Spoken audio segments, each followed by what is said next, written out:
Hello, everyone, and welcome to an Americans for Limited Government live stream. We're really happy that you're here with us today. What we want to talk to you about today, oops, sorry, I have some technical problems there. Let me take that off. Oops, now I have another technical problem. Let me get rid of that. All right, so what we want to talk to you about today is COVID craziness. Over the last 2 years, I'm sure all of you, just like Rick and I, have seen just some insane stuff with people with the masks and other just weird pandemic COVID behavior. We want to just have some fun today and poke fun at that, and also ask you the question, and we want you to respond on social media to us, is if we have learned anything from COVID, it is this, fill in the blank. You tell us. It seems like that's sort of a topic a lot of people are saying, because it feels like we may be coming to the end of this.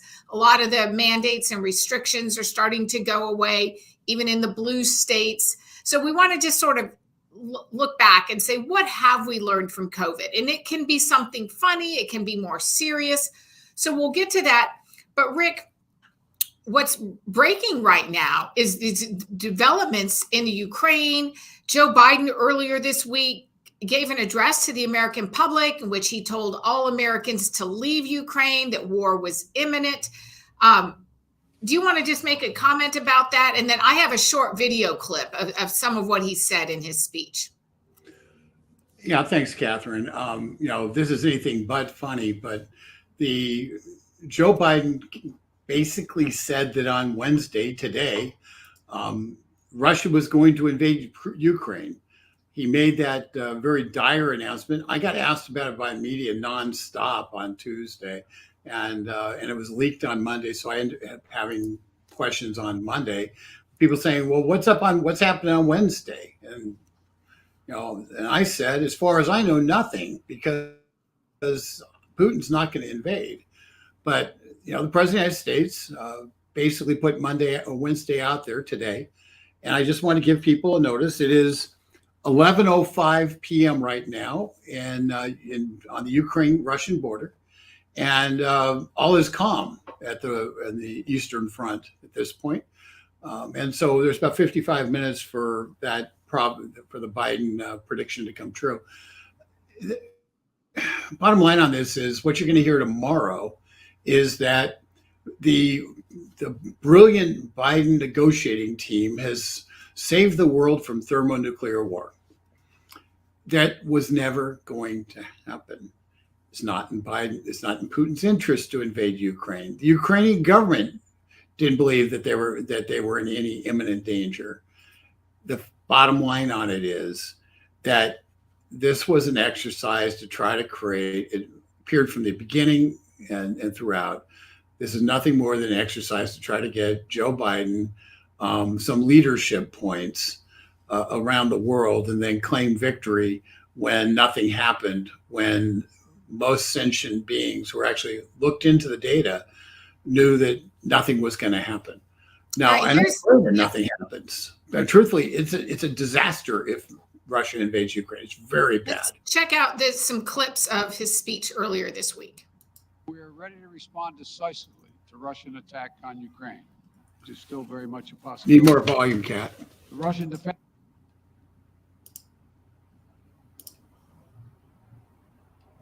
their positions near Ukraine. Yeah, I don't think I can get it. That would be good, but we have not yet verified that.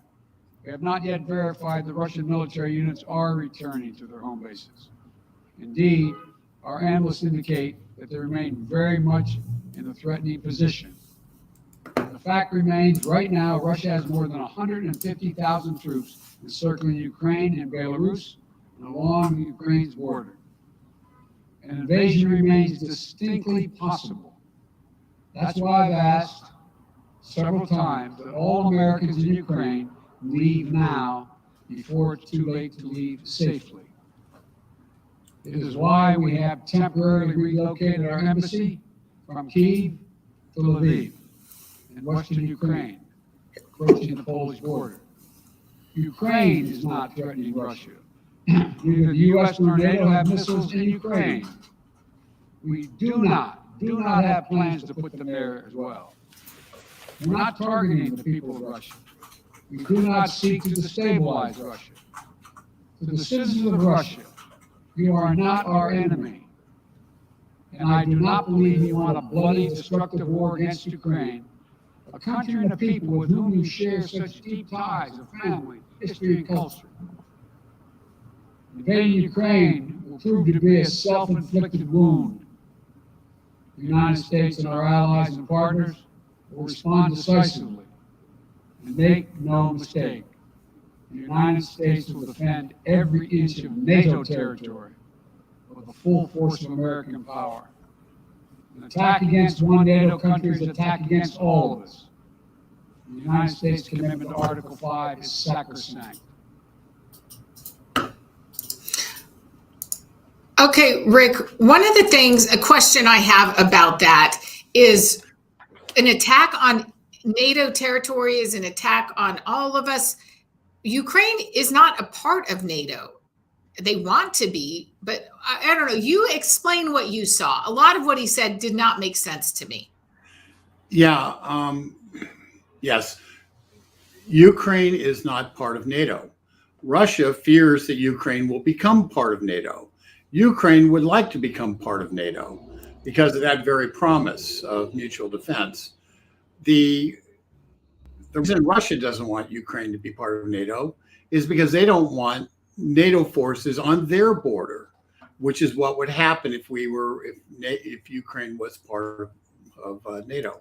So Russia does not want Ukraine forces on their border. It's understandable, but so that's been part of the back and forth internationally. The idea that we were going to end up with a Russia attacking NATO, when Putin said they weren't attacking NATO or weren't attacking Ukraine, the Ukrainian president said that there was no imminent attack, that they didn't see any imminent attack. Maybe there was, bottom line is it's nobody else in the world saw that this was going to happen, except for our president. And it all really, in some ways, revolves around a relatively complicated story related to the Nord Stream 2 pipeline, which Joe Biden took away U.S. sanctions that Donald Trump had put in place and basically opened the door for the Germans to turn on the spigot on the Nord Stream 2 pipeline. The reason that's dangerous is because Germany is virtually completely dependent upon natural gas and increasing natural gas supplies. They're shutting down their nuclear power industry. They only have 2 nuclear power plants left. They're due to be taken offline end of this year, end of 2022.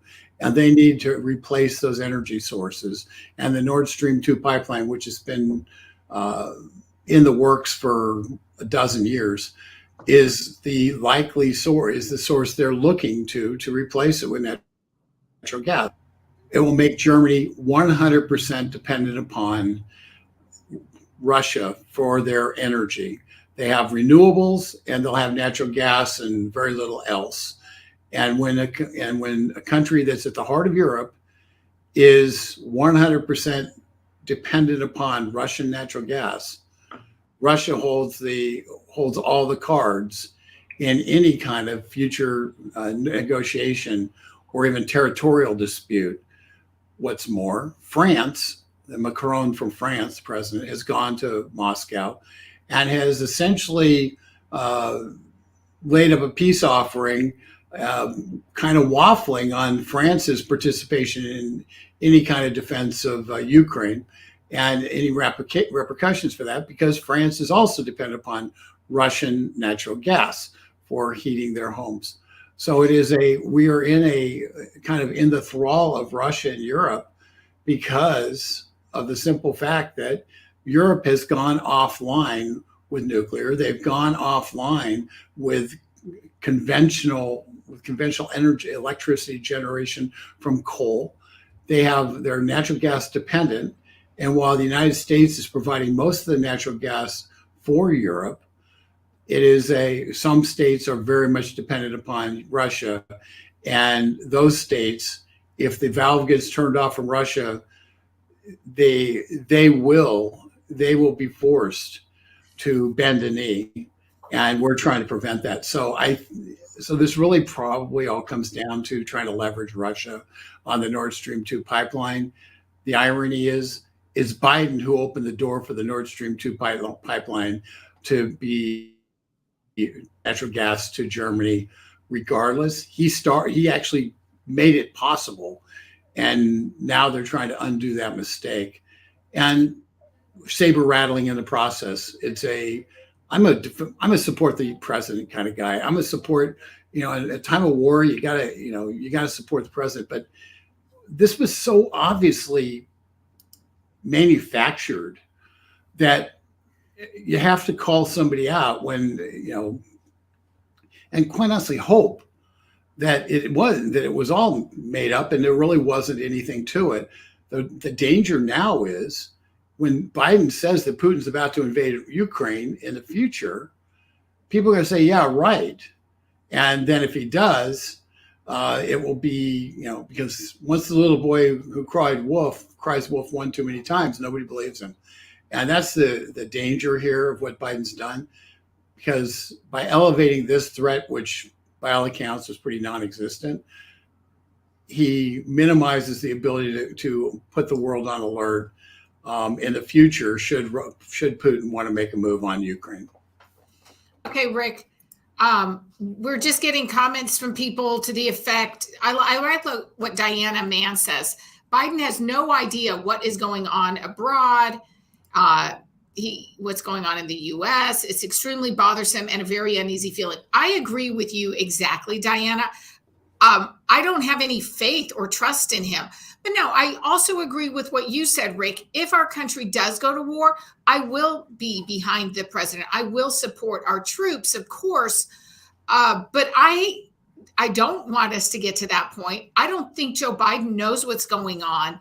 And I agree with Diana. This whole situation makes me feel very uncomfortable because I just don't have any faith or trust in Joe Biden. Yeah, he's not a figure who inspires a lot of trust. He doesn't.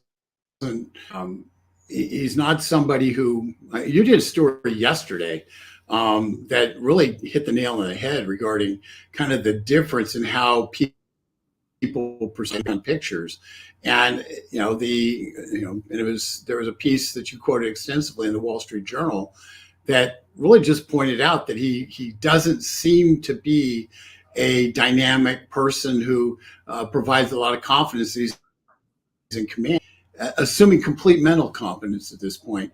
Instead, he comes across as a passive backroom dealer who you can't trust.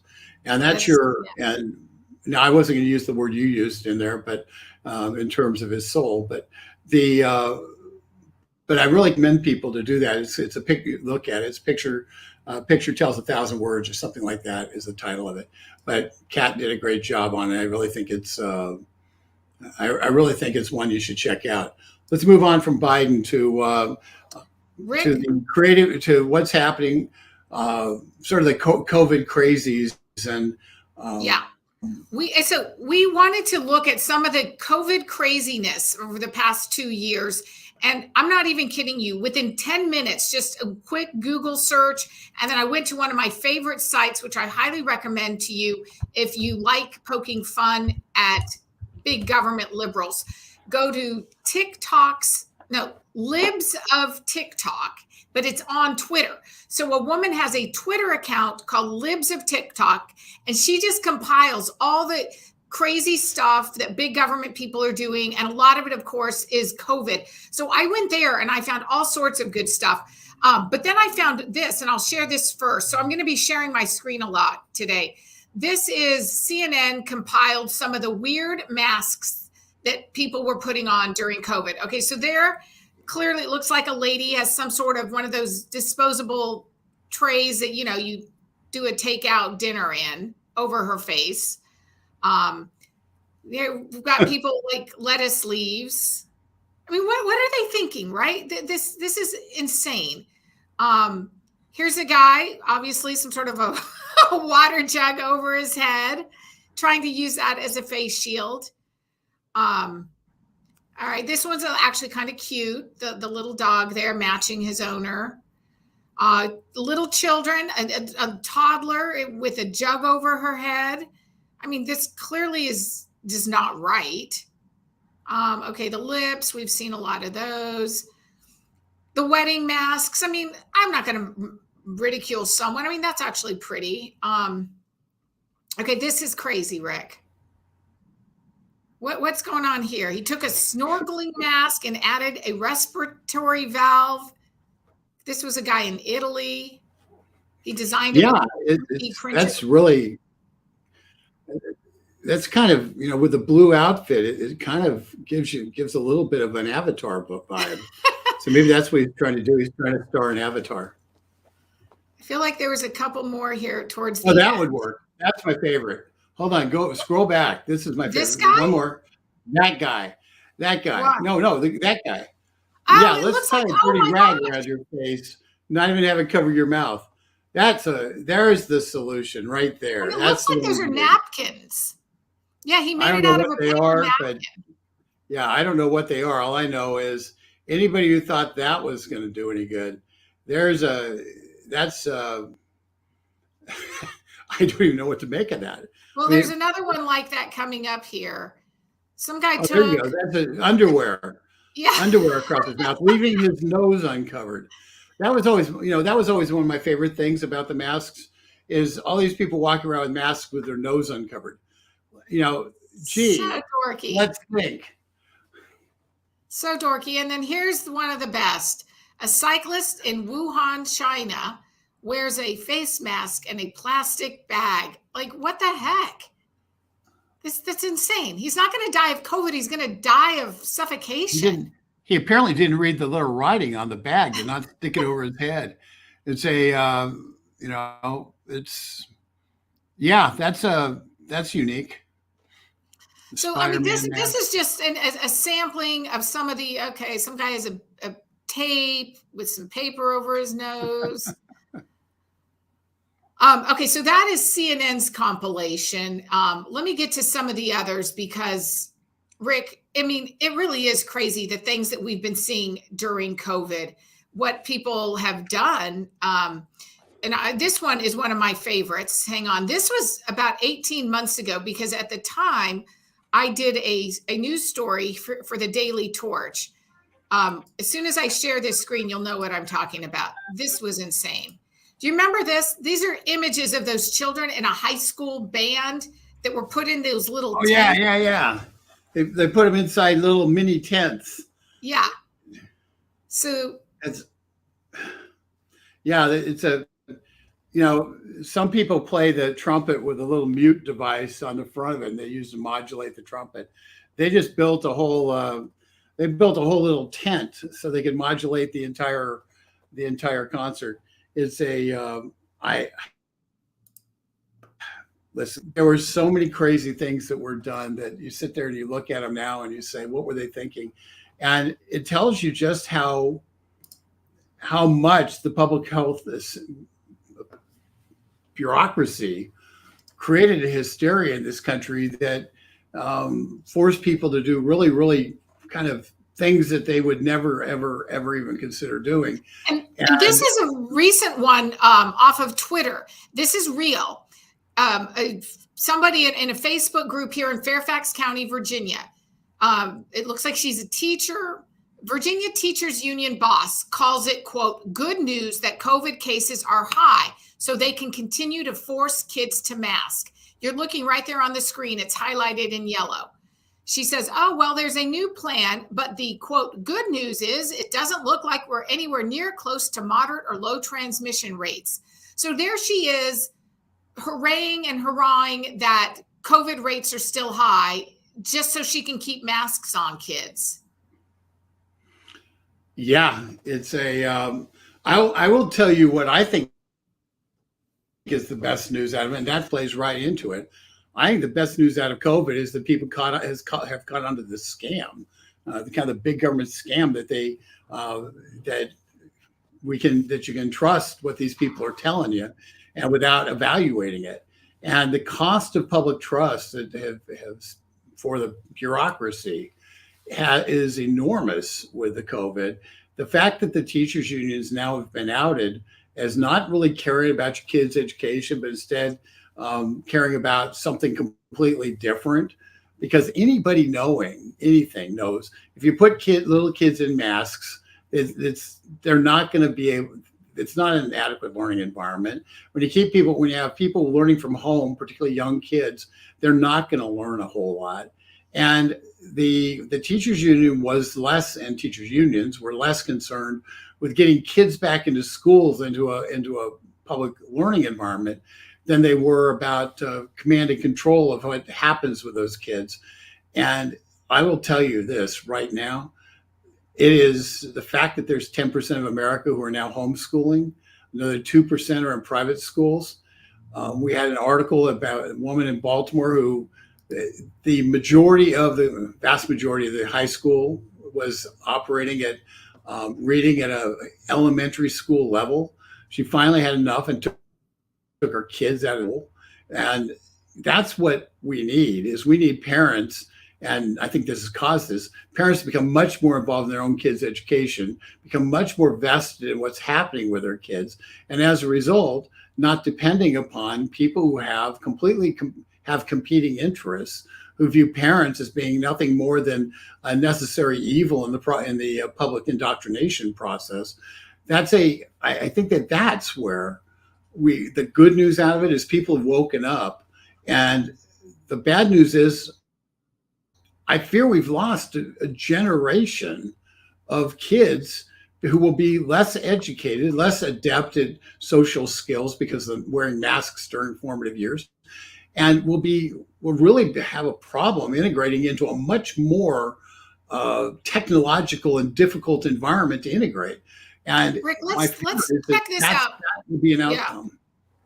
Check out this. This is from February 11th, Libs of TikTok. Gonna let me out of this room. You can't lock me in a room. You can't lock me in here. Please let me out. Okay. It is the law by Governor Pritzker to let me out of this room. You can't lock me in a room. You can't lock me in here. Please let me out. I don't even know what we're looking at. So that was a little 11-year-old boy in Illinois who a teacher, somebody in the school locked him in a room because he didn't have a mask on. And he kept saying, look, it's by order of the law, Governor Pritzker. I don't need a mask on. Let me out of this room. And he was locked in a room. That's outrageous that this kind of abuse was happening to our students. Yeah, that is absolutely outrageous. It is, and it was common, and that's the thing about it. It is what has been revealed is that a lot of the assumptions we had about how our kids, about turning our kids over to public officials for most of the day, that we really have to question those decisions. And it's ultimately nothing was being done to the children. Everything was being done to try to protect the teachers from getting COVID. But the children were incidental. The site were essentially, just casualties who were thrown aside by the teachers union in their attempt to isolate teachers from actually having to be around students. And I can understand the fear factor, but the reality was, this just goes because there's a reality that was spread by the left. And when a poll 6 months ago asked people on the left, actually asked everybody, but people on the left said that 50% of the people who got COVID were going to die. Okay, 50%. That's what they responded. They believe there's a 1 in 2 chance you die if you got COVID. And people on the right said, oh, it's about a 0.2% chance. Rick, let's check this out. This is the LA Youth Orchestra is forced to wear masks while the singers, the players, the fans are maskless at the Super Bowl. And I have another video about Super Bowl hypocrisy. Oh, this is the Super Bowl? No, yeah, this was at the Super Bowl. The LA Youth Orchestra, you can see them sitting behind the singers there. They're all masked up, but 10 feet away, the singers are unmasked, the players, the fans. I mean, the whole thing is a joke. I think we all know how inconsistent these mandates were applied in these blue states. Yeah, it used to be that you'd say, I can't wait to get 16 so I can drive a car. Now these kids can't wait to be adults so they can take their darn masks off. It's because apparently masks aren't for adults, they're only for children. One of the, I don't think we have a video of this, but one of the videos that's playing out there right now is a video of a teacher telling the kids that they don't have to wear their masks anymore. And the kids cheering and dancing in the classroom and just complete spontaneous joy at being rid of the masks. Yeah, that was Nevada. And it's not something you can script. It's an honest reaction. And what that tells you is how oppressive having to wear the masks was for these little kids. And they were little kids. Oh, yeah. So and check out this. This is a couple getting married, and they've got creative masks over their faces. Yeah, they've got one guy's got a tuxedo. She's got a bridal dress over her face. Somebody on the libs of TikTok. I'm sure the lace worked really well. I mean, it's just kooky craziness that I hope we are coming to the end of it, right, Rick? Do you think that we're seeing the light at the end of the tunnel? I think that we're getting close. I listen, not to go back to the politics of this, but the fact of the matter is there's a big fight going on right now, and it's a big fight in the Senate about the continuing resolution that has to be the government. We'll hear about government shutdown on Friday unless the Senate passes something. But we're fighting like crazy to get the Senate to defund the vax mandates, and doing that and making certain that we have that when this continuing resolution ends up going into effect, all the Biden vax mandates go away. It's a big old fight right now. We've got and quite honestly, we may not win this. We may not be able to get this done until March 11. But all the momentum is on the side of getting rid of the vax mandates. 23.6 million emails have been received by Congress so far at the defund the mandates with an s.com site. And it's just one of those opportunities that we are at this juncture, because of that action, there's a fight right now. And it's created by the people who've actually weighed in and told Congress what they think. Now is a great time, if you're watching, to once again revisit this, let everybody know. I don't know how the fight's going to go. Senator Mike Lee is fighting hard, but we don't know that he's even going to be allowed to offer an amendment to the continuing resolution. There's people who've joined in. We're getting supporters every day on it in the Senate, and so just stay tuned. But fact is, it feels like it's going away, but if we can't get the Senate to defund the vax mandates out of Biden, what we're going to end up with is the federal government enforcing unconstitutional mandates, coercing companies to enforce mandates. And from a standpoint of the American public, your jobs are going to be at risk based on these mandates, and the economy is going to be at risk based on these mandates. And it's time. Now is time for Congress on a bipartisan basis to tell Joe Biden we're not enforcing the mandates. And the reason Congress has to do this is we do not want to let Joe Biden then take them off, say, oh, we're not going to enforce them for right now, and then 3 weeks from now put them back on. This is the opportunity to force a situation where only Congress, a vote of Congress, will allow for those vax mandates to go in, to be implemented. And if we can get that done, we will have cut Joe Biden's power off. He will no longer have the power to reach into your job and tell your private employer, you have to fire these people because they haven't complied with stupid regulations that made no sense in the beginning. That's what's the fight. That's what's at stake right now. This last screen here shows the absurdity of these mask mandates. This is a piece done by the Daily Caller. Washington, D.C. requires nude strippers to be masked. The clubs were warned about staff not wearing masks. So really, honestly, can it get any crazier than that? I mean, don't you think that people should be a lot more worried about, I think getting COVID is the least of their concerns of things that they could pick up at a strip club. Yeah, it's a, when you think about this, it is a situation that's a pretty sticky situation to be trying to have our undercover cops are going to be sitting there saying at all the strip clubs, making sure that the strippers are masked. I don't know, but I think there's a lot of police who are signing up for that duty. Yeah, right. You told me earlier it was a real hands-on operation by our local police. Yeah, it's listen. There's 1,000 jokes, but this whole thing has been a joke.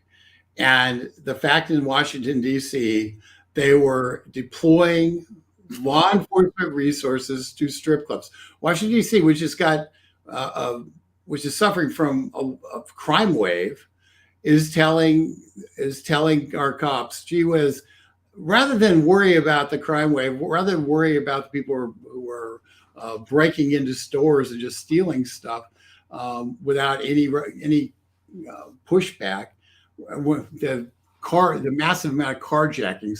Guys, why don't you go hang out in the strip joint and make sure that everybody's wearing a mask? I guess it's I guess it's taking the tassels to a whole new level, but it's just crazy. And Rick, share this. Okay, I think I've got a different screen up now. Let's see. The last thing we want to talk about is we put up a post a few hours ago on our social media sites, Getter, Parler, Gab, Facebook, Instagram. If we have learned anything from COVID, it is this. And then we are asking you, what is it? You fill in the blank, comment below. Earlier in our discussion, one of our friends on Facebook did post something, and I want to see what he said. Richard Mack told us in answer to our question, governments are evil power grabbers.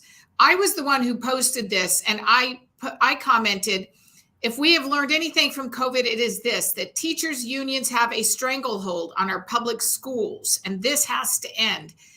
And I would encourage you to comment here or go onto our Facebook or get what we're going to do with this, if you go onto the Facebook page or any of those mediums and comment on here, we're going to take the best comments and we're going to incorporate them into a piece that's more of an interactive piece talking about, just basically here's what people are saying, and put your comments up. So we're going to take a look at all the comments that come in, and it won't be us providing the comments, it'll be you, and we'll have those put in so we can inform people in Congress, for instance, who read our stuff and try to make certain that your comments are getting in front of decision makers so they understand, just to give them some perspective of how people outside of this little bubble we live in here in Washington, D.C., how real people are thinking about this. So I would strongly encourage you to jump onto that, go on the Facebook page. If you're not following us on Facebook, follow us. If you're not following us on YouTube or Rumble, subscribe on those platforms. So you get their notifications when we're doing these things. As many different ways that we can communicate, the better.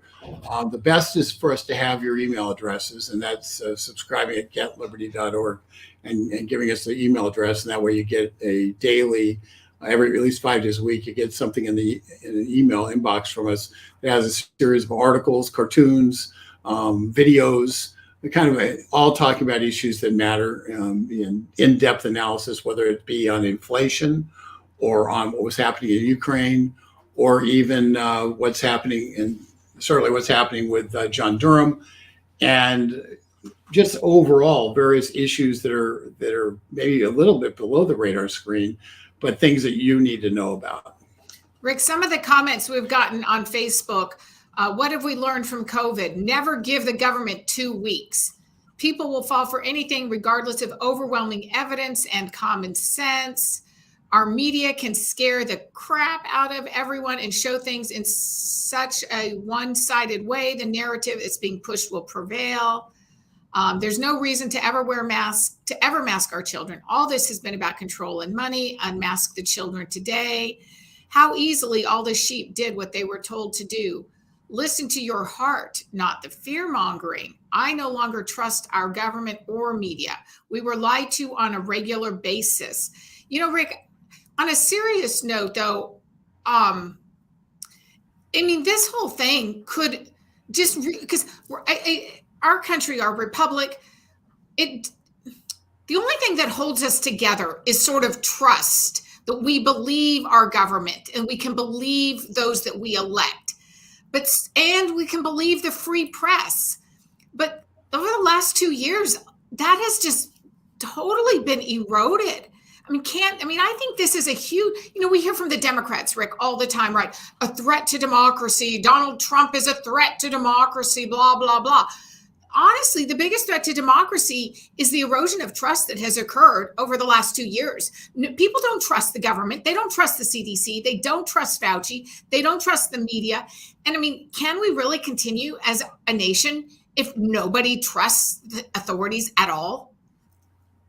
That's a great question. It's actually a question that I asked 30 years ago when I was a lobbyist for NRA, and I'd explained to people that the fabric of society is dependent upon the law-abiding, knowing that the government was going to prosecute people who were committing crimes and leave the law-abiding alone. And that every time they passed a law that was targeting law-abiding citizens, they were in fact ripping the fabric of society, the fabric of civilization. We now have the fabric of civilization ripped asunder, and that fabric is, and when it's ripped asunder, you have two sides that aren't together. You have people who believe that that if you weren't vaccinated, you should be put in jail. And you have people who believe that people who are vaccinated are nothing more than mindless sheep. And those are irreconcilable positions. You have people who believe that if you stand up and you say, hey, wait a second, the government's not right, if you question authority, that you are somehow committing treason. That's been stated out of this White House. And yet you have others who say, hey, it's our duty to question authority. That's that's kind of what America is. And those are irreconcilable. And there's going to have to be remember, Joe Biden was supposed to be a unifier. And the only unity he's brought is that everybody hates him. But we have a problem, and it's a real problem of whether or not we're going to be able to sew this country back together. One thing I know is that the Chinese don't want that to happen. They want the disinformation campaigns that are actually coming out of our government to continue to prevail. They want to crack down on truckers or anybody else who might want to come across the country and visit the nation's capital. They want to declare parents terrorist threats because they care about their kids' educations. And I pray that that's a very small minority of the Democrat Party. And as that minority gets flushed out, they go into the rat hole of history, and we don't have to hear from them again. So this country can get back to pulling oars for freedom, as opposed to going on apology tours for the fact that we've freed half the world from despotism. We were the ones who always have to step up for freedom, and others follow. I will never apologize for pushing for free people, for people to have liberty, for people to be able to have the kind of life to be able to exercise exercise their choices without coercion by the government. That's what America stands for, and the rest of the world wants that. And the only people who don't want it are the minority who are currently in charge of this Biden administration, who believe that America is evil at its core. Those people have been found out, they've been exposed, and hopefully in the 2022 election, we will get an honest and fair election where, and we will see radical change in Congress as a result. Well, I appreciate everyone's comments, and thank you, Rick, for your insights. We're going to close this out now and just stand by. Hope everyone has a great afternoon, and we'll see you next time on an Americans for Limited Government live stream. Unless, Rick, do you have any final words? Just thank you, folks. And once again, go, if you haven't already, defundthemandates.com. We're in a fight, and we need as many people as possible getting in the fight with us. There it is on the screen, defundthemandates.com. Thanks, everyone. And you all have a great afternoon.